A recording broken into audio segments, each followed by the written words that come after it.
الحمدللہ وحدہ والصلاۃ والسلام علی من لا نبی بعدہ اما بعد۔ سامعین کرام، انسان پر اللہ رب العالمین کی ظاہری و باطنی اتنی نعمتیں ہیں کہ انسان اگر انہیں گننا چاہے اور شمار میں لانا چاہے تو نہیں لا سکتا ہے۔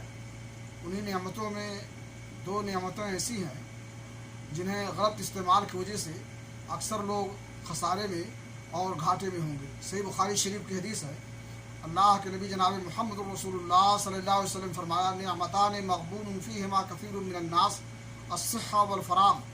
دو میں نعمتیں ایسی ہیں جن کا غلط استعمال کی وجہ سے اکثر لوگ گھاٹے میں ہوں گے۔ صحت اور فراغت کے اوقات، ان نعمتوں کے پانے کے بعد اکثر لوگ صحیح ڈھنگ سے انہیں استعمال نہیں کرتے ہیں، اپنے اوقات کو بھی بے فائدہ اور فضول کاموں میں گزار دیتے ہیں۔ اس طرح سے صحت کو بھی اللہ کی نافرمانی میں گزارتے ہیں، جس کا خمیازہ انہیں آخرت میں بھگتنا ہوگا۔